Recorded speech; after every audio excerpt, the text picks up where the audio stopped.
کہ یہ اس کو پڑھتے ہیں، سنتے ہیں اور جانتے اور پہچانتے ہیں اس کلام کو، اور اس کے بعد ثم یحرفونہ، اس کے بعد اس کی تحریف کر ڈالتے ہیں۔ تحریف کر ڈالتے ہیں، یہ لفظ نکلا ہے حرف سے۔ حرف ایک تو الفابیٹ جس کے ہم ABC کہتے ہیں، اس کو بھی ہم حرف ہی کہتے ہیں۔ اس کا ایک معنی ہوتا ہے کونا، ایک کنارہ، اس کے لیے لفظ آتا ہے۔ اس سے ایک اردو میں ایک لفظ بنتا ہے انحراف، وہ بھی یہی اسی سے نکلا ہوا ہے۔ انحراف کیا ہوتا ہے کہ آپ سیدھے طریقے سے ہٹ گئے۔ تو تحریف بھی بنیادی طور پہ یہ کیا ہوتی ہے کہ تحریف ہوتی ہے کچھ لکھی ہوئی چیز کو بگاڑ دینا، اس میں انحراف پیدا کر دینا، وہ چیز نہ رہے جو وہ ایکچوئل حقیقتاً وہ ہے، اس کو ہم تحریف کہتے ہیں۔ تحریف جو ہے یہ دو طرح کی ہوتی ہے، ایک لفظی تحریف ہوتی ہے اور ایک معنوی تحریف ہوتی ہے۔ جب ہم یہ کہتے ہیں کہ یہ لفظی تحریف ہے تو یہ کس نوعیت کی ہوتی ہے؟ یہ ایک جملہ، اس کے شروع میں کوئی اپنے سے الفاظ لگا دیے اور جملے کے بعد اپنے سے الفاظ لگا دیے، یہ بھی کلام کی تحریف ہوتی ہے، تحریر کی تحریف ہوتی ہے کہ آپ نے ایک جملہ اٹھایا، آگے پیچھے کوئی اور چیز لگا دی اپنے سے، یہ تحریف ہو گئی۔ اس کی کیا مثال ہے؟ اس کی مثال یہ ہے کہ حضرت ابراہیم علیہ السلام کا واقعہ ہے۔ وہ ہجرت کر کے مکہ میں آتے ہیں، اللہ کا گھر بناتے ہیں، تو رات کے اندر جا بجا ہمیں ایسے سینٹینسز ملتے ہیں کہ آگے پیچھے کوئی اور چیز ہے، درمیان میں حقیقت بیان کر دی گئی۔ تو گویا کہ وہاں پہ صورتحال بنی ہوئی ہے، وہ ایک تحریف شدہ ایک ڈاکومنٹ کی جو ہے بن جاتی ہے۔ یہ ایک پہلو ہے لفظی تحریف کا۔ لفظی تحریف کا ایک دوسرا پہلو یہ ہوتا ہے کہ لفظ جو وہاں پہ تحریر کے اندر لکھا گیا ہے اس کے سپیلنگ چینج کر دیے جائیں، اس کو پروناؤنس کرنے کا طریقہ بدل دیا جائے۔ جیسے کہ لفظ ہے جو ہے نا مربع، صفا مربع، مربع کو موریا یا مورا جو ہے نا پڑھ لیا جائے۔ یہ موجودہ جو انگلش ہے ان کی ٹرانسلیشن بائبل کی، اس کے اندر اسی طریقے سے لکھا ہوا ہے۔ تو اصل میں یہ مربع تھا اور مربع ہی ہونا چاہیے، لیکن اس لفظ کو اس طریقے سے بدل دیا تاکہ پڑھنے والے کو کوئی اور ہی گمان گزرے کہ نہیں یار یہ تو وہ لفظ نہیں ہے جو قرآن بیان کر رہا ہے، جو مسلمان بیان کر رہے ہیں۔ تو یہ بھی لفظی تحریف کی ایک مثال ہے۔ اس کے بعد جو مانوی تحریف ہوتی ہے وہ کیا ہوتی ہے؟ مانوی تحریف کی بڑی واضح مثال یہ کہ جو تحریر لکھی گئی ہے اپنے الفاظ میں تو ٹھیک ہے، لیکن جب آپ اس کو سمجھنے بیٹھیں تو اس کا مدعا ہی بدل دیا جائے، جو کچھ کہنے والے نے کہا ہے وہ بات ہی نہ مانی جائے اور اس کے بالکل اپوزٹ میننگ یا بالکل مختلف میننگ اس کو ادا کر دیا جائے۔ یہ مانوی تحریف کی ایک نمایاں مثال ہے۔ اس کے بعد مانوی تحریف میں کہ تحریر تو ٹھیک ہے، لیکن کسی لفظ کا درمیان سے اگر ذو معنی لفظ ہے، ایک سے زیادہ میننگ ہو سکتے ہیں، تو وہ میننگ اٹھا لینا جو اس کنٹیکسٹ میں متعلقہ ہے ہی نہیں۔ اس کی واضح مثال جو ہے وہ ابن کا لفظ ہے، جس کا معنی بیٹا بھی ہوتا ہے، جس کا معنی بندہ بھی ہوتا ہے۔ تو انہوں نے کیا کیا اہل کتاب نے؟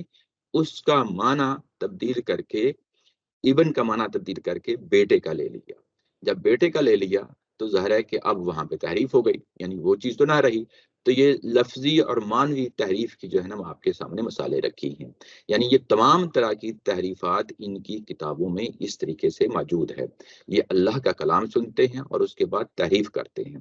یہاں پہ ایک چیز جو ہے جو ذہن میں آتی ہے وہ یہ ہے کہ یعنی جو کچھ بھی یہ کر رہے ہیں اہل یہود، اہل کتاب اپنی کتاب تورات کے ساتھ، ان کو معلوم ہے کہ یہ اصلاً کتاب کچھ یوں تھی اور اب ہم اس کو یوں بدل رہے ہیں۔ یعنی یہ اس فریق کی صفت بیان کی گئی ہے یہاں پہ کہ اس کلام کو سنتی ہے، سننے کے بعد اس کے اندر تحریف کر دیتی ہے۔ تحریف کب کرتی ہے؟ من بعد ما عقلوہ، اس کو اچھی طرح سمجھنے کے بعد، غور و فکر کر لیا، دیکھ لیا کہ یہ کلام کی نوعیت کیا ہے، اس کے اندر مدعا اور مفہوم کیا ہے، اس کا معنی کیا ہے۔ جب یہ چیزیں سب طے ہو گئیں اس کے بعد انہوں نے تحریف کر ڈالی۔ یہ اپنے مائکس میوٹ کر لیا کریں، آواز آتی رہتی ہے بعض اوقات بیک گراؤنڈ سے۔ ہلو شکور صاحب، جی بات کریں۔ شکور صاحب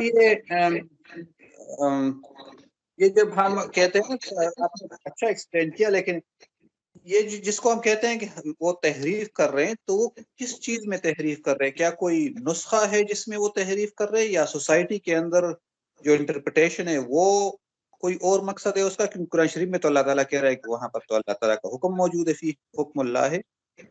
تو جی وہ کیا چیز ہے جس کو اللہ تعالیٰ وہاں ریفر کرتا ہے اور یہاں کہتا ہے کہ یہ لوگ تحریف کر رہے ہیں؟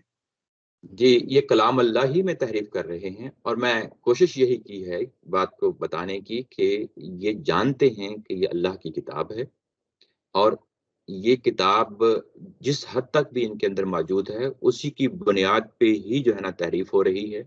یعنی تورات کے حوالے سے، تورات یہ کہ اللہ کا کلام ہے یہ مانتے ہیں، اہل یہود مانتے ہیں، اور وہ جب مانتے ہیں تو وہ جب اس کے اندر تحریف کر رہے ہیں تو ان کو اس چیز کا بھی پتا ہے کہ ہم کس چیز کی تحریف کر رہے ہیں، کیونکہ لفظ آیا ہے من بعد ما اکلوہ.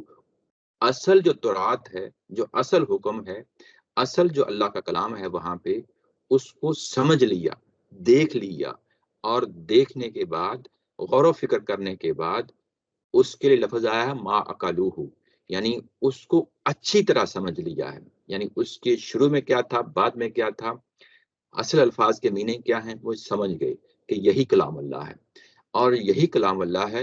اور اس کے بعد وَهُمْ يَعْلَمُونَ، انہوں نے جان بوجھ کر، انٹینشنلی، وَهُمْ يَعْلَمُونَ کہ جانتے ہوئے یعنی جان بوجھ کر، انٹینشنلی اس کے اندر جو اوریجنل ٹیکسٹ ہے تورات کا، اس میں تحریف کر ڈالتے ہیں. یعنی ان کو معلوم ہے کہ یہ جو ٹیکسٹ ہے، یہ والا ٹیکسٹ اوریجنل ٹیکسٹ ہے، یہ اللہ کا ہی نازل کیا ہوا ٹیکسٹ ہے. یہ اہل یہود مانتے ہیں، یہ انہی کے علماء ان کی بات ہو رہی ہے، مانتے ہیں. اس کے بعد جانتے بوجھتے اس ٹیکسٹ میں تحریف کر کے ایک اور ٹیکسٹ، ایک اور تحریر کا وجود دے دیتے ہیں. میری بات سمجھ گئے؟ یعنی یہ کہ وَهُمْ يَعْلَمُونَ، تحریف جب ہوتی ہے تو یہ محض تحریف نہیں ہوتی.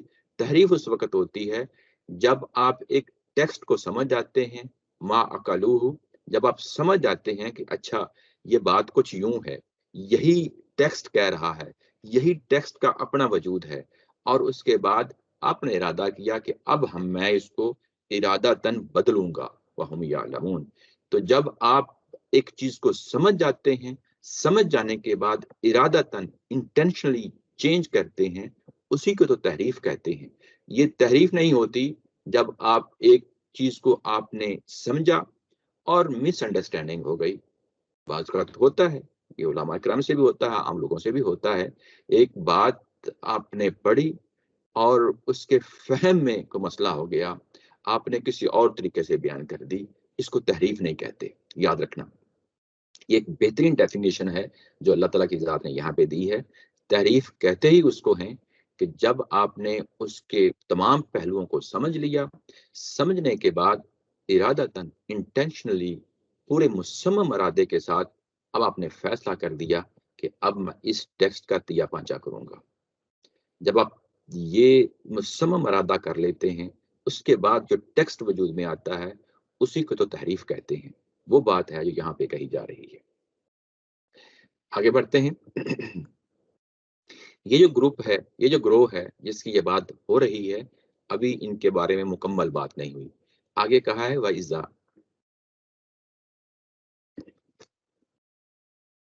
اِذَا لَقُوا الَّذِينَ آمَنُوا قَالُوا آمَنَّا، جب یہ اہل ایمان سے ملتے ہیں تو کہتے ہیں کہ ہم نے مان لیا. جب یہی لوگ جو پیچھے تحریف کر رہے ہیں، جب یہی لوگ اہل ایمان سے ملتے ہیں، ملاقات کرتے ہیں، تو کہتے ہیں کہ ہم نے مان لیا. کیا چیز مان لی؟ یعنی پیچھے تو اللہ تعالیٰ کی ذات کہہ رہی ہے کہ یہ مانیں گے نہیں، اور یہ لوگ خود آ کے کہہ رہے ہیں کہ مان لیا. کیا چیز مان لی؟ وہ ہمیں دوہرا کے پورا، جب آپ آیت پڑھ لیں گے چیز واضح ہو جائے گی. یہ کہہ یہ رہے ہیں آ کے اصلاً کہ ہم اس نبی کو بحیثیت نبی مانتے ہیں.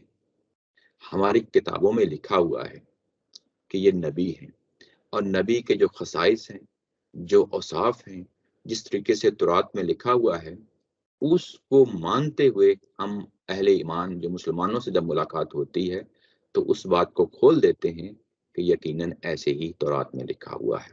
ہم مانتے ہیں کہ تم ایک نبی ہو، آپ ایک نبی ہیں، اور یہ نبی وہی ہیں جو تورات میں بیان ہوئے ہیں. گویا کہ اپنی کتاب کی بھی یہاں پہ تصدیق ہی تو کر رہے ہیں یہ لوگ کہ ہماری کتاب میں جو کچھ لکھا ہے اس نبی کے بارے میں وہی چیز ہم تمہارے سامنے کھول رہے ہیں، یہ ایسے ہی ہے، ایسے ہی ہے، لیکن خود ماننے کے لیے تیار نہیں ہے، کیونکہ پیچھے کہا گیا تھا نا کہ تمہیں طمع ہے، امید ہے یہ ایمان لے آئیں گے، لیکن یہ ایمان نہیں لائیں گے۔ یعنی یہ جو ابھی یہ کہہ رہے ہیں آمنا، لَقُ الَّذِينَ آمَنُوا قَالُوا آمَنَّا، جو کچھ یہ کہہ رہے ہیں ابھی، یہ اس لحاظ سے نہیں کہہ رہے جو اہل ایمان کہلوانا چاہتے ہیں۔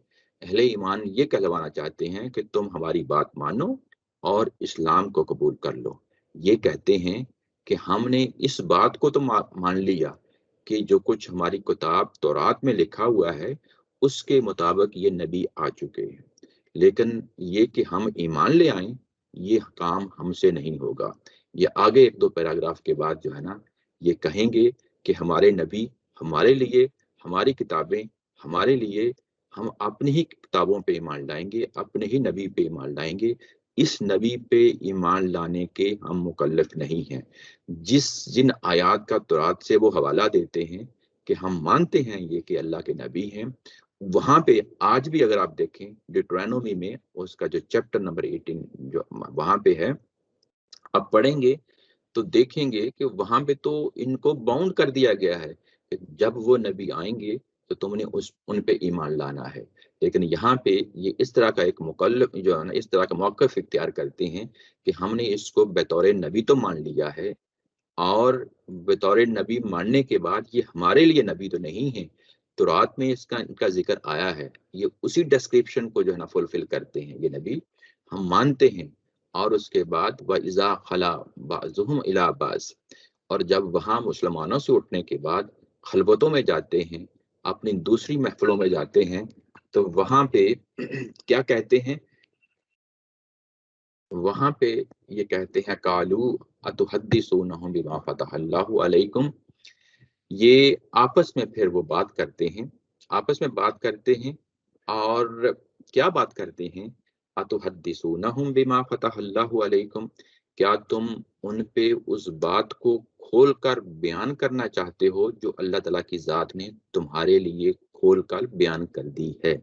أَتُحَدِّثُونَهُم، کیا تم بات بیان کرنا چاہتے ہو، بات بتانا چاہتے ہو؟ کن کو بتانا چاہتے ہو؟ مسلمانوں کو۔ ظاہر ہے کہ مسلمانوں کو یہ لوگ بات بتا کے آ چکے ہیں، بات بتا کے آ چکے ہیں، اب اپنی محفلوں میں بیٹھے ہیں، ایک دوسرے کے ساتھ جو ہے نا بات ہو رہی ہے۔ اہل یہود کی محفل ہے، خلوت ہے ان کی، یہاں خلا کا لفظ آیا ہے، تو خلا کا جو معنی ہوتا ہے یعنی اپنی علیحدہ سے ایک میٹنگ ہے، اس میٹنگ میں یہ بحث ہو رہی ہے، بات چیت ہو رہی ہے، اس میں کہہ رہے ہیں کہ تم نے تو اپنی بات ان کو بتائے ہو، یعنی تورات کے اندر یہی لکھا ہے بما فتح اللہ، یہاں لفظ آیا ہے کہ فتح کا لفظ آیا ہے، اس کا معنی ہوتا ہے کھولنا، واضح کرنا، بتا دینا، جس کے بارے میں کوئی ایمبیگوٹی نہ ہو، یعنی جو چیز کھول کر واضح کر دی جائے وہ ایک واضح چیز ہے۔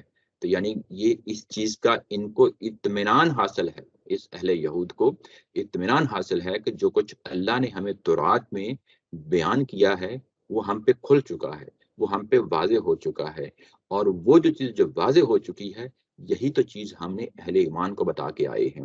جب تم یہ اہل ایمان کو بتا کے آئے ہو جو تم پہ واضح ہو چکی ہے چیز، تو اس کے بعد لِيُحَاجُّكُمْ بِهِ عِندَ رَبِّكُمْ، کیا تم جو چیز بیان کر کے آئے ہو جس کو اللہ تعالیٰ کی ذات نے تمہارے لیے تورات میں کھول کر بیان کر دیا اور تم نے اس کو سمجھ بھی لیا ہے، اگر تم یہ باتیں مسلمانوں کو بتاؤ گے تو یہ کیا ہوگا؟ لِيُحَاجُّكُمْ بِهِ، یہ تمہارے لیے حجت لائیں گے، تمہارے خلاف دلیل لائیں گے، عِندَ رَبِّكُمْ، تمہارے رب کے پاس۔ یعنی کب؟ جب قیامت برپا ہوگی تو اس وقت کیا ہوگا؟ یہ اہل ایمان ہمارے خلاف وہاں پہ اللہ کے ہاں شکایت کریں گے، ہمارے خلاف دلیل لائیں گے کہ یہ دیکھو یہ ہیں اہل یہود جن کے سامنے دعوت پیش کی گئی اور انہوں نے خود اس چیز کا اقرار کر لیا، ہمارے درمیان کھڑے ہو کے اقرار کر لیا کہ ہاں یہ وہی نبی ہیں جو تورات میں بیان جن کا آتا ہے، ہم نے اس کو مان لیا، اور جب وہ تورات کو مانا تھا تو ہم نے اللہ کا کلام ہوتے ہوئے مانا تھا، کیونکہ لفظ آیا ہے بما فتح اللہ، اللہ نے کھول دیا، اللہ نے ان کا سینہ بھی کھول دیا، ہاں یہی وہ نبی ہیں جو تورات میں جن کا ذکر آتا ہے۔ اب جب کہ اب بھی نہیں مانو گے تو کل کو قیامت والے دن تمہارے وہاں پوچھ گچھ ہوگی، تمہاری پوچھ گچھ ہوگی، اس کے بعد ظاہر مواخذہ ہوگا، تمہیں سزا ملے گی، تو یہ تم کیوں کام کرتے ہو جس کی وجہ سے کل کو ہمارے خلاف وہاں پہ دلیل آئے اور ہم پکڑے جائیں؟ افلا تعقلون، اور کیا تم عقل سے کام نہیں لیتے؟ یعنی گویا کہ یہ چیز مزید آگے واضح ہو جاتی ہے. یہاں جو چیز ہائی لائٹ کی گئی ہے یہ ان کا یہ تصور کہ اگر ہم یہ چیز چھپا دیں، مسلمانوں سے چھپا دیں، اپنی عوام میں چھپا دیں کہ یہ نبی تو ہماری تورات میں ڈسکرائب تو کیے گئے ہیں، لیکن کیونکہ اب ہماری ذمہ داری بنتی ہے کہ اب ہم اس کو کھولیں، اگر ہم اس کو نہیں کھولیں گے، خاموشی اختیار کر لیں گے، تو اس کے نتیجے میں کیا ہوگا کہ لوگوں کو بھی معلوم نہیں ہوگا اور کل کو ہم اللہ کے دربار میں بھی بچ جائیں گے. یعنی ان کا خاموش رہنا اسی کے اندر ان کا بلا ہے کہ کل کو ہمارا مواخذہ بھی نہیں ہوگا، کل کو ہمارا مواخذہ بھی نہیں ہوگا. یہ ان کی انڈرسٹینڈنگ ہے ساری صورتحال میں، یہ کیسے اس چیز کو دیکھ رہے ہیں اور یہ بتا رہے ہیں کہ کیا تمہیں عقل سے کام نہیں لیتے؟ یعنی عقل سے کام نہیں لیتے کیا مطلب ہے؟ مطلب یہ کہ دیکھیں اگر ہم ان چیزوں کو کھولیں گے، مسلمانوں کو بتائیں گے، اپنی عوام کو بتائیں گے، تو کل کو ہمارا مواخذہ ہوگا، کل کو ہم پکڑے جائیں گے. اگر ہم نہیں بتاتے، خاموش رہتے ہیں، تو کچھ بھی نہیں ہوگا. اللہ تعالیٰ کی ذات بھی ہمیں کچھ نہیں کہے گی، یہ عوام بھی ہمیں کچھ نہیں کہے گی. یعنی اس کو ایک عقل مندی کی بات کہہ رہے ہیں، لیکن یہ ایسا نہیں ہے. ایسا نہیں ہے. کیوں ایسا نہیں ہے؟ اگلی آیت میں اللہ تعالیٰ کی ذات کہتی ہے اولا یعلمون ان اللہ یعلم ما یسرون وما یعلنون، کیا یہ جانتے نہیں ہیں؟ کیا نہیں جانتے کہ اللہ تعالیٰ کی ذات تو ہر اس چیز کو جانتی ہے جس کو یہ چھپا رہے ہیں اور جس کو یہ ظاہر کر رہے ہیں. جس کو یہ چھپا رہے ہیں، کس چیز کو یہ چھپا رہے ہیں؟ یہی بات جو تھی قالوا آمنا، یہ انہوں نے یہ چھپانے کی کوشش کی ہے، اپنی محفلوں میں طے کر لیا ہے کہ ہم اس کو چھپائیں گے، ہم نہیں اس کو کھولیں گے لوگوں کے سامنے اور مسلمانوں کے سامنے نہیں کھولیں گے. یہ چھپانے کی بات ہے. اور اس کے بعد وما یعلنون، جو کچھ یہ آپس میں طے کر رہے ہیں، جو انہیں معلوم ہے کہ تورات کے اندر یہ چیز لکھی ہے اور یہ چیز ہم نے کھولنی ہے، یہ بتانی ہے، اللہ تعالیٰ کی ذات نے ان کا سارا کیا کرایا، ان کا سارا بھانڈا جو ہے نا یہاں پھوڑ دیا ہے. وہ کیا ہے؟ وہ یہ کہ انہوں نے تو طے کیا تھا کہ ہمیں یہ کام نہیں کرنا، خاموشی اختیار کرنی ہے. اس نبی کے بارے میں جو ڈسکرپشن آئی ہے تو رات میں نہیں بتانا، خاموشی اختیار کریں گے، عوام کو نہیں پتا چلے گا، اللہ کو بھی نہیں پتا چلے گا. اللہ کو نہیں پتا چلے گا، کل کو ہم پکڑے بھی نہیں جائیں گے. یعنی یہ یہاں پہ چال چلتے ہیں. اگر آپ اس کو تھوڑا سا غور و فکر کریں تو پچھلا جو پیراگراف ہم پڑھائے ہیں یہ اپنے کنٹینٹ میں، اپنے تھیم میں یہ وہی چیز ہے. پچھلے پیراگراف میں کیا تھا؟ ہیلا جوئی تو تھی، یعنی ان سے طے کروایا گیا تھا کہ تم نے اس تورات کے اندر جو کچھ لکھا ہے اس کی پیروی کرنی ہے، اس کو قوت کے ساتھ پکڑنا ہے، دل و جان کے ساتھ جو کچھ اس کے اندر ذکر کیا گیا ہے اس کو قبول کرنا ہے. اس کے باوجود بھی انہوں نے سبت کی حرمت یعنی بے حرمتی کی. اور اس کے بعد جو شریعت کا بیان تھا کہ ایک قاتل کے مقتول کو پکڑنا تھا، اس کے لیے گائے ذبح کرنے کے لیے کیا گیا، اس کے لیے ہیلے بہانے آپ لوگوں نے ڈھونڈے. اور یہاں پہ بھی ایک ہیلا جو ہے نا ڈھونڈ لیا گیا ہے. وہ ہیلا کیا ہے کہ اگر ہم خاموش رہتے ہیں اور ہماری خاموشی کی وجہ سے اس کا ڈائریکٹ نتیجہ یہ نکلے گا کہ یہاں کے مسلمان، یہاں کے ہمارے عوام جو ہے ان کو نہیں پتا چلے گا اور اس کے ساتھ ساتھ اللہ کو بھی نہیں پتا چلے گا. اللہ نے ان کا سارا جو ہے نا پلان اس کو نمایاں کر دیا. اولا یعلمون ان اللہ یعلم ما یسرون وما یعلنون. تمہاری یہ بات اس کی کوئی حقیقت نہیں ہے، تمہارا کل کو مواخذہ بھی ہوگا، اور یہ کہ تمہاری بات خاموش رہنے سے مسلمانوں کے درمیان نہیں پھیلے گی یا تمہارے اہل یہود عوام کے درمیان نہیں پھیلے گی. اللہ نے اس کو کھول دیا، جو راز تھا اب وہ راز نہ رہا. اولا یعلمون ان اللہ یعلم ما یسرون وما یعلنون، یعنی ان کی اس چال کو کھول کے بیان کر دیا. یہاں پہ اس کو کنکلوڈ کرتے ہوئے آگے بات آتی ہے وَمِنْهُمْ أُمِّيُّونَ لَا يَعْلَمُونَ الْكِتَابَ. اب انہی میں سے کنہی میں سے انہی اہل کتاب میں سے امی لوگ ہیں. امی لوگ ان پڑھ لوگ ہیں. امی کا جب یہ لفظ آتا ہے تو یہ قرآن مجید کے اندر دو طرح کے معنی اور مفہوم رکھتا ہے. ایک امی جو غیر اہل کتاب لوگ ہیں، جو عربوں کے اندر رہ رہے تھے، جیسے بنی اسماعیل تھے، ان کے ہاں کوئی کتاب نہیں تھی پڑھنے کے لیے، وہ پڑھنے پڑھانے کا کام نہیں کرتے تھے. پوری قوم کو جو بنی اسماعیل اہل عرب لوگ تھے ان کو امی کہتے تھے. یہ اہل یہود ان کو امی کہتے تھے، اور ان عربوں نے اس کو قبول کر لیا ہوا تھا. وہ اپنے آپ کو امی کہنے میں کوئی آر نہیں سمجھتے تھے. یہ ایک پہلو ہے. امی کا ایک دوسرا معنی ہوتا ہے جس کا معنی ان پڑھ، یعنی پڑھا لکھا نہ ہونا.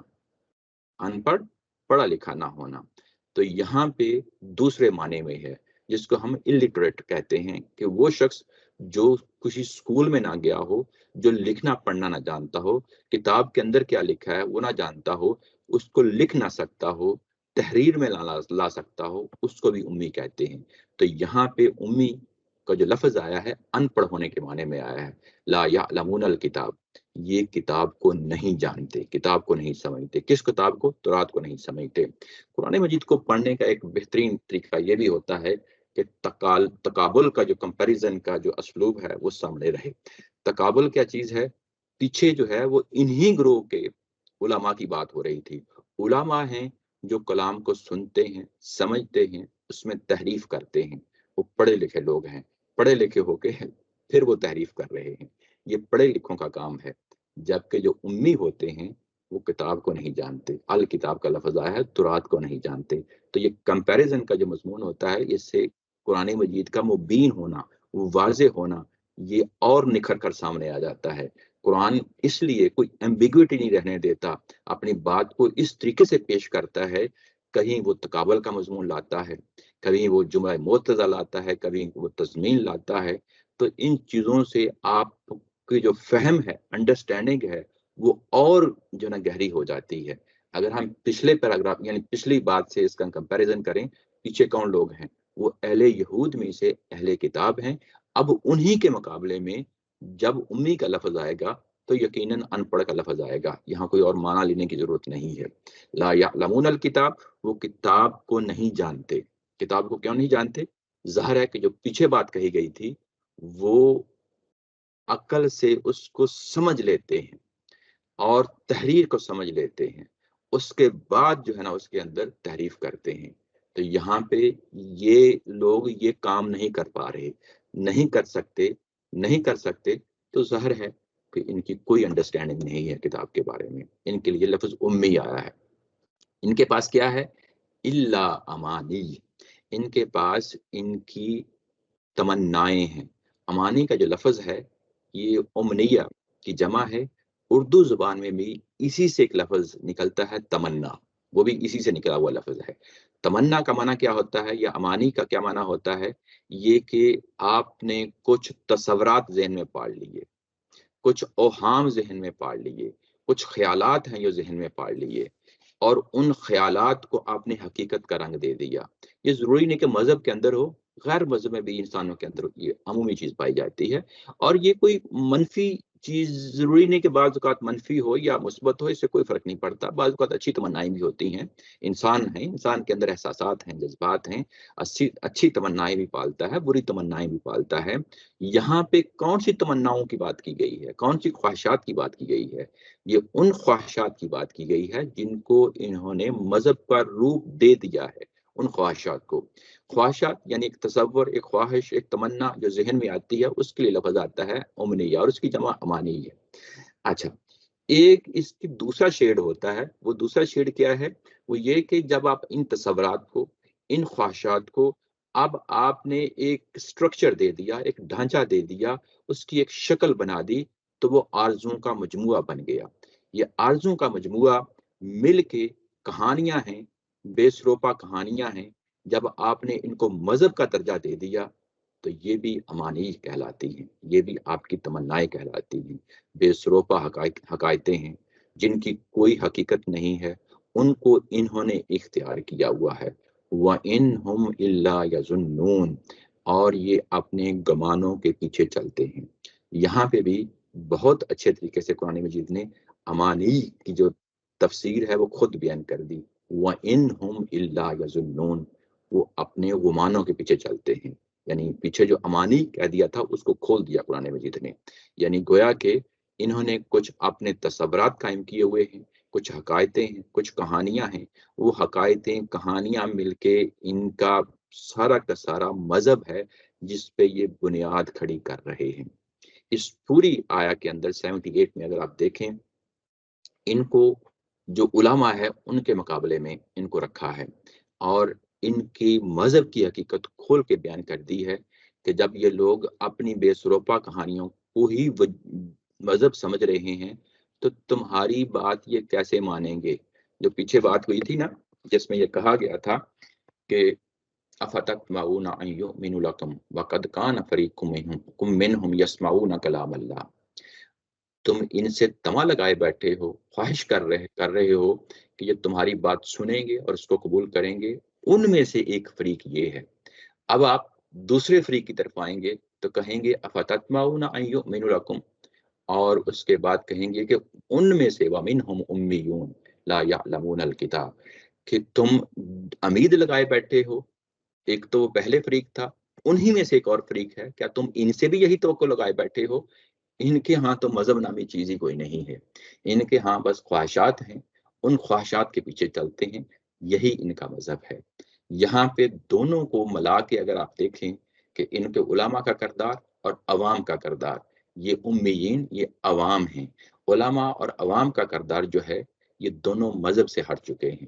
پہلا فریق تحریف کر رہا ہے، دوسرا فریق جو ہے وہ حقائقوں پہ مبنی کوئی ایسا دین ہے، خواہشات پہ مبنی ایسا دین ہے جس کو یہ قبول کر چکے ہیں. اب ان کے ہاں آپ کیا توقع رکھتے ہیں کہ یہ کوئی عقل و فہم کو استعمال کرتے ہوئے اس نئی دعوت کو قبول کر لیں گے؟ ہرگز نہیں قبول کریں گے. یہاں پہ کچھ اور پہلو ہے میں آپ کے سامنے لانا چاہتا ہوں. وہ یہ کہ ہمارے ہاں بھی ایک تصور پایا جاتا ہے کہ جو عام لوگ ہیں وہ تقلید کریں، عام لوگ اپنے بزرگوں کی تقلید کریں اور اسی میں ان کا بھلا ہے. یہ آیت بتاتی ہے کہ نہیں، لا یعلمون الکتاب، ان کو بھی کتاب ہی کو سمجھنا تھا، عام لوگوں کو کتاب ہی کو سمجھنا تھا.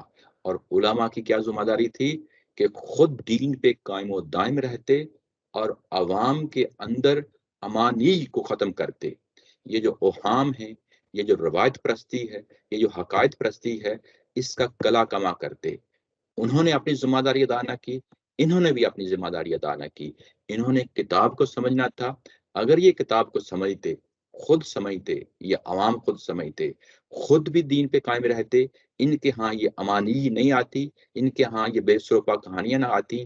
کتاب ہی ہے جس کو علماء کرام کو بھی جڑنا ہے اور عوام کو بھی جڑنا ہے. دونوں کا ٹارگٹ ایک ہی کتاب ہونی چاہیے. ہمارے ہاں بھی اور یہاں پہ بھی یہی بات ہو رہی ہے. علماء کرام کو کتاب کو ہی کھول کھول کر بیان کرنا ہے اور عوام نے بھی اگر جڑنا ہے تو وہ علماء کی تحریروں سے نہیں جڑنا بلکہ کتاب ہی سے جڑنا ہے. جب عوام کتاب سے جڑے گی تو ان کے علماء بھی راہ راست پہ رہیں گے، کیونکہ عوام متنبع رہے، عوام کو علم ہو تو اپنے علماء کو ٹھیک جگہ پہ رکھ سکتی ہے. اگر عوام ہی اندھی ہو جائے، امانی کا شکار ہو جائے تو علماء کو کیا ٹھیک کرے گی؟ علماء پھر وہ کام کریں گے جو وہ اوپر تحریف والا کام کر رہے ہیں. عوام وہ کام کرے گی جو اپنی بے سروپا کہانیاں ہیں اسی کو قبول کر کے زندگی گزار دے گی. اور ایسے ہی ان کا مذہب ہے.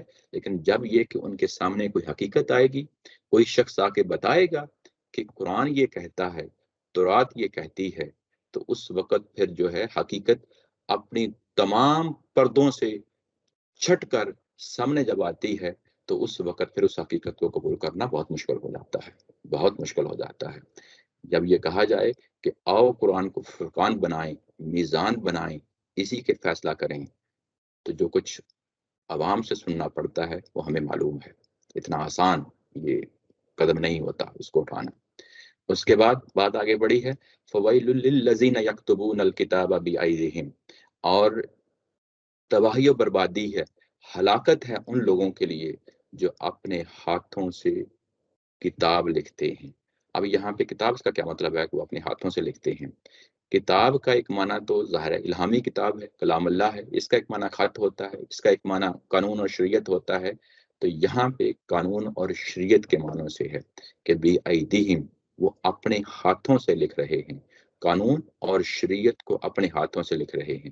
مثلا یعنی کیا، یعنی جیسے ہمارے یہاں فقہ کا تصور ہے کہ بعض اوقات ہمارے یہاں بھی یہ صورتحال پیدا ہو جاتی ہے کہ اس انداز سے فقہی مسائل کو پیش کیا جاتا ہے گویا کہ یہ اللہ تعالیٰ کی طرف سے نازل شدہ چیزیں ہیں۔ ہرگز نہیں، انسانوں کی چیزیں جو انسانوں نے اپنے ہاتھوں سے لکھی ہوئی ہوتی ہیں اس کو قرآن اون نہیں کرتا، اور نہ ہی یہاں پہ اون کیا ہے۔ یہ بھی یاد رکھیں کہ جب یہ فتوے لکھ رہے ہیں، جب یہ شریعت لکھ رہے ہیں، فقہی مسائل لکھ رہے ہیں یہ اہل یہود اور ان کے علماء، اگر تو وہ تورات کی روشنی میں لکھ رہے ہیں تو یقیناً اس کے اندر روشنی ہے، لیکن اگر وہ تورات کی روشنی میں نہیں لکھ رہے تو اس کے لیے یہاں پہ لفظ لایا گیا ہے کہ ان کے لیے تباہی و بربادی ہے، ان کے لیے ہلاکت ہے۔ یاد رکھیں کہ جس طرح ہمارے ہاں فقہ کی کتابیں بعض اوقات وہ قرآن کے اوپر ان کو کھڑا کر دیتے ہیں، ایسے ہی ان کے ہاں تالمود کی کتاب ہے، ایسے ہی یہود کے ہاں تالمود کی کتاب ہے۔ تورات تو یہ بس پڑھنے پڑھانے کے لیے انہوں نے رکھی ہوئی ہے، اصل کتاب ان کے ہاں تالمود ہے۔ جب یہ قرآن نازل ہو رہا تھا اس وقت بھی موجود تھی اور اب بھی موجود ہے، اور یہ اصل سورس اس تالمود کو مانتے ہیں۔ تورات کو تو جیسا کہ میں نے بتایا پڑھنے پڑھانے کے لیے انہوں نے رکھی ہوئی ہے، اس کے علاوہ اس کا کوئی کام نہیں ہے۔ جب یہ یعنی قرآن مجید کے اندر اگر آپ دیکھیں تو تورات ہے، کتاب ہے جس کو بار بار ان کے سامنے لایا جا رہا ہے، تالمود کو سامنے نہیں لایا جا رہا۔ یہاں پہ بھی یہی جو ہے نا ان کو کنڈیم کیا جا رہا ہے کہ جو کچھ یہ اپنے ہاتھوں سے جو ہے نا یہ لکھ رہے ہیں اس کی وجہ سے ان کی تباہی و بربادی ہے۔ ثم یقولون ھذا من عند اللہ، اس کے بعد یہ کہتے ہیں کہ یہ اللہ کی طرف سے ہے، یعنی جو کچھ ہم نے اپنی کتابوں میں اس شریعت کی صورت میں، فقہی مسائل کی صورت میں جو کچھ آپ کے سامنے ہم پیش کر رہے ہیں یہ اللہ کی طرف سے ہے۔ یہ یہاں پہ دو باتیں ہیں یہاں پہ جو بیان کی گئی ہیں۔ پہلی بات یہ کہ وہ اپنے ہاتھوں سے لکھتے ہیں، دوسری بات اس کے بعد اس کی تشہیر کرتے ہیں، اس کو شائع کرتے ہیں، عوام تک پہنچاتے ہیں۔ یقولون یعنی اس کو شائع کرتے ہیں، اس کے بعد اس کی یعنی پبلش کرتے ہیں، اس کو لوگوں تک پہنچاتے ہیں۔ دو کام، اپنے ہاتھوں سے لکھا، اس کے بعد اس کو پبلش کرنا، لوگوں تک لے کے جانا، اور یہ کہنا کہ یہ اللہ کی طرف سے ہے۔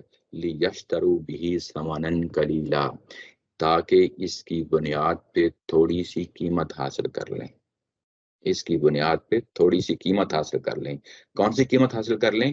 یہ کہ معاشرے کے اندر ہمارا اور مقام اور جو مرتبہ ہے، جو لیڈرشپ ہے، یعنی علماء ہیں ایک خاص جگہ پہ بیٹھے ہیں، خاص پوزیشن پہ بیٹھے ہیں، جب اس خاص مرتبے اور خاص پوزیشن پہ بیٹھے ہیں تو وہ اس کو چاہ رہے ہیں کہ ہمارا یہ خاص مرتبہ اپنی جگہ پہ قائم و دائم رہے، کوئی ہمیں چیلنج نہ کر رہے، ہماری جو لیڈرشپ کی پوزیشن ہے ہم اسی پہ بیٹھے رہیں۔ جب وہ ان کے ہاں اصل چیز ان کی عزت و احترام ہے، معاشرے کے اندر ان کا جو ہے نا مرتبہ ہے جس کو زیادہ اہمیت دے رہے ہیں، حالانکہ اصل اہمیت کتاب کے سامنے سرنڈر کرنے کی تھی، انہوں نے اپنی جھوٹ موٹ کی چیزیں شریعت کے نام پہ پیش کرتے ہیں اور یہ کہتے ہیں کہ یہ اللہ کی طرف سے ہے، اور ان کے اس کام کی وجہ سے فویل لہم، تباہی و بربادی ہے، مما کتبت ایدیہم، سبب اس کے جو کچھ انہوں نے اپنے ہاتھ سے لکھا، وویل لہم مما یکسبون، اور تباہی و بربادی ہے اس وجہ سے کہ جو کچھ انہوں نے کمایا، جو کچھ انہوں نے کمایا۔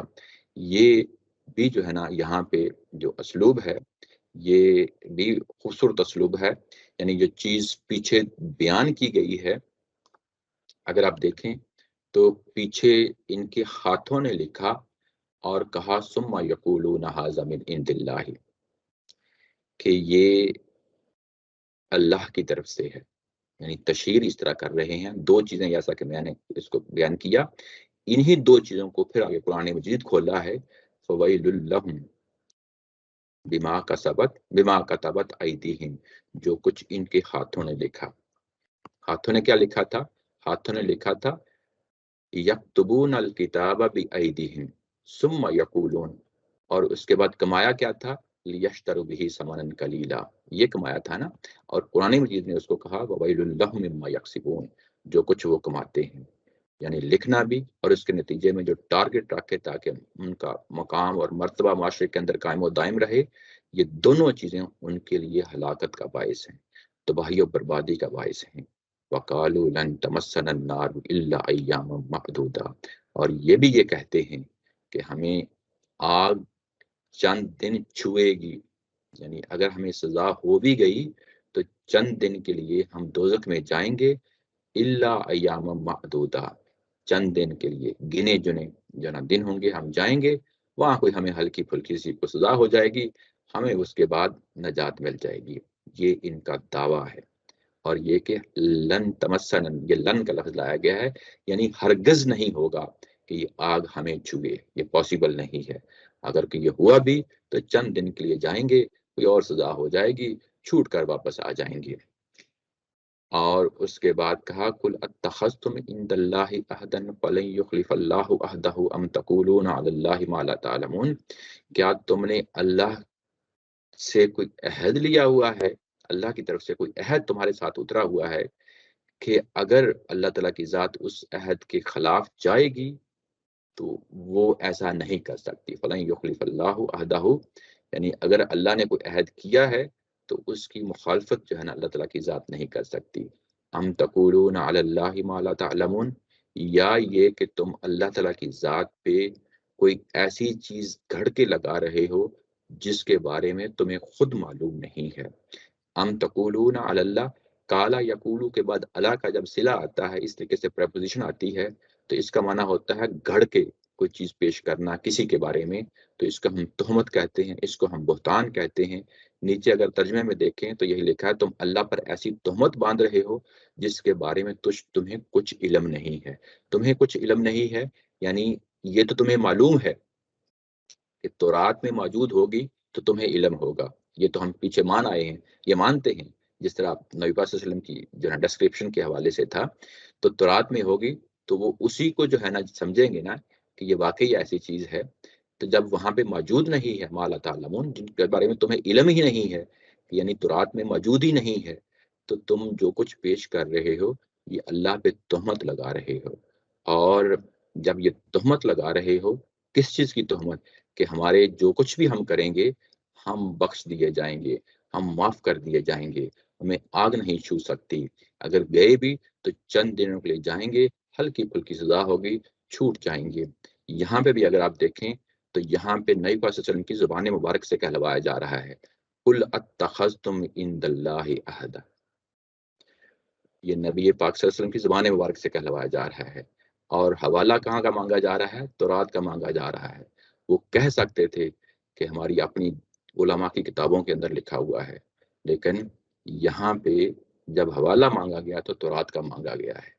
قل اتخذتم عند اللہ عہدا فلن یخلف اللہ عہدہ ام تقولون علی اللہ ما لا تعلمون، یعنی ان کی تورات ہے، اور نبی پاک صلی اللہ علیہ وسلم سے کہا جا رہا ہے کہ اگر نبی پاک صلی اللہ علیہ وسلم نے کوئی ریفرنس مانگنا ہے تو تورات ہی سے مانگیں گے، علماء کی کتابوں سے نہیں مانگیں گے۔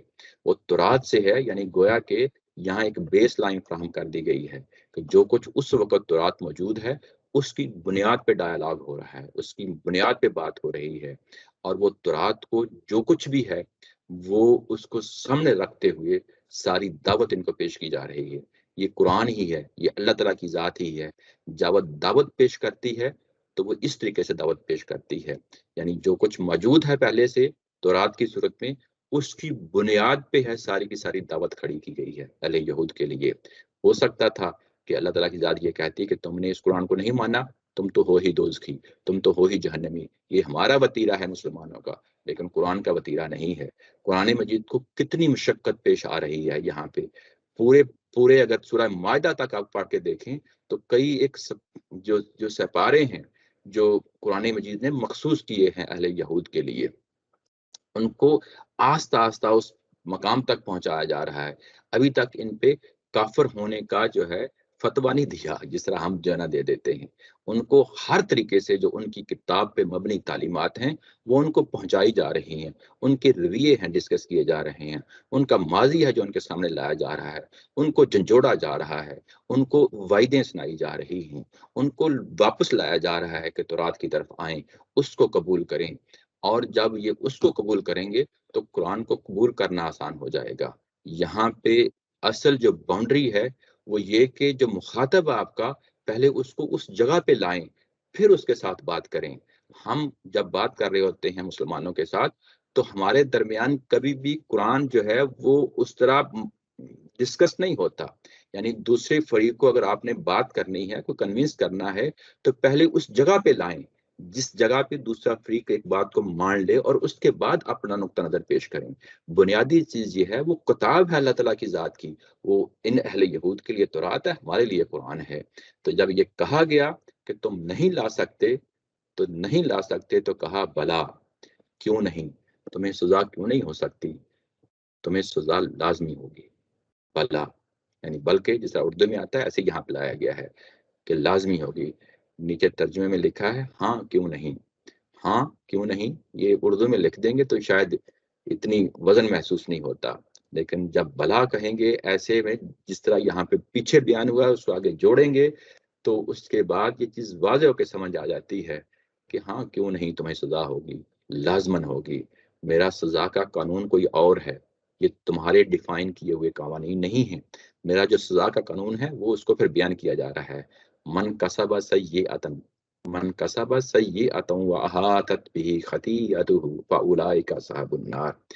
جس کسی شخص نے کسی برائی کو اختیار کر لیا، سیئہ کا لفظ ہوتا ہے برائی، واحاطت بہ اور اس برائی کو ہی اوڑھنا بچھونا بنا لیا، اور خطیئتہ اور اس برائی کا جو گناہ ہے اسی کے اندر وہ اٹھتا بیٹھتا رہا، فاولئک اصحاب النار، یہی وہ لوگ ہیں جو نار میں پڑنے والے ہیں۔ یہاں پہ بھی انڈائریکٹلی کہا ہے ان یہودیوں کو، من کا لفظ لا کے کہا ہے۔ من کا معنی ہوتا ہو ایور، مطلب یہ نہیں کہ تمہیں ٹارگٹ کر کے کہ تم ہی دوزخ میں جاؤ گے، قرآن یہ نہیں کہہ رہا۔ قرآن نے یہاں پہ قانون بیان کر دیا ہے، اور یہ قانون سورہ مائدہ تک بار بار ہم اس قانون کو پڑھیں گے، بار بار پڑھیں گے، بار بار آئے گا۔ یہ قانون بڑا اہم قانون ہے، اور ہمیں بھی سمجھنے کے لیے بڑی اہم چیز ہے۔ وہ چیز یہ ہے کہ کیا دوزخ میں جانا کوئی آسان کام ہے؟ یعنی وہ کیا چیز ہے جو بندے کو دوزخ لے جاتی ہے؟ وہ یہ ہے کہ ایک شخص ایک برائی میں پڑا، برائی ایکس وائی زیڈ ہو سکتی ہے، بے شمار برائیاں ہیں، قرآن مجید نے ذکر کیا ہے۔ کوئی بھی برائی میں پڑا اور اس کے بعد اس برائی نے اس کا احاطہ کر لیا، احاطہ کر لیا یعنی کہ وہی اس کا اوڑھنا بچھونا ہو گئی۔ میں ایگزامپل دیتا ہوں، کوئی ایک آفیسر ہے، راشی ہے، رشوت لیتا ہے، صبح سے شام تک یہی سوچتا رہتا ہے کہ میں نے رشوت کیسے لینی ہے، اور ہر وقت اس کے ذہن میں یہ چیز سمائی ہوئی ہے۔ اور اگر یہ چیز صورتحال بنی ہوئی ہے تو اس کے گناہ نے ڈیرا ڈال لیا ہے، وَحَاطَتْ بِهِ خَطِیئَتُهُ، یعنی اس کے گناہ نے اب ڈیرا ڈال لیا ہے، اب اس کا احاطہ کر لیا، اس کو سراؤنڈ یعنی تمام سائڈوں سے سراؤنڈ کر لیا، اس کو جو ہے نا کہ اب اس کے علاوہ اس چیز سے نکلنے کا اس کو کوئی راستہ نہیں ہے۔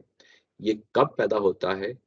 جب انسان کے اندر یہ جو ضمیر ہے یہ مر جاتا ہے، جب انسان پتھر دل ہو جاتا ہے۔ نظم کے اندر رکھیں تو جو پچھلا پیراگراف تھا وہ پتھر دلی تھی، اس کے بعد پتھر دلی کس چیز پہ؟ کہ یہ ہیلے بہانے کرتے آئے ہیں، یہ اللہ کی آیات کا مذاق اڑاتے آئے ہیں، پتھر دل ہو چکے ہیں، یہ نہیں مانیں گے۔ اور کیونکہ ان کا اوڑھنا بچھونا ہی جو ہے نا اللہ کی آیات کے ساتھ کھیلنا ہے، یہ تحریف کرتے ہیں، مذاق کرتے ہیں، رسول کو نہیں جانتے، اپنی کتاب کو نہیں جانتے۔ جب یہ ان کا اوڑھنا بچھونا ہو گیا ہے تو یہی چیز جو ہے ان کو دوزخ کی طرف لے کے جائے گی۔ یعنی یہ کہ انسان کسی گناہ میں پڑتا ہے اور ہر وقت اسی گناہ کے اندر جو ہے نا اٹھتا بیٹھتا رہتا ہے، یہ وہ چیز ہے جس کو انسان اختیار کر لے تو دوزخ تک لے جاتی ہے۔ یہ بڑا اہم نقطہ ہے یہاں پہ۔ لیکن اگر انسان سے ایک دفعہ غلطی ہوئی، دو دفعہ غلطی ہوئی، اس کا ضمیر جاگ اٹھا، توبہ اور انابت کی طرف آ گیا، تو یہ اصل انسانیت ہے، یہ اصل انسانیت ہے۔ آدم علیہ السلام کا جو قصہ پیچھے بیان کیا گیا تھا وہ بھی تو یہی تھا کہ غلطی ہوئی، خطا ہوئی، لوٹے، لوٹنا ہی انسانیت ہے۔ لیکن اگر شخص اپنی اس خطا کے اندر بیٹھا رہا، اس نے ساری زندگی اسی میں گزار دی، تو یقیناً جو ہے نا وہ پھر اصحاب النار ہوگا، ہم فیہا خالدون، وہاں پہ وہ ہمیشہ رہیں گے۔ والذین آمنوا وعملوا الصالحات، اور ان کے مقابل کن کے مقابل؟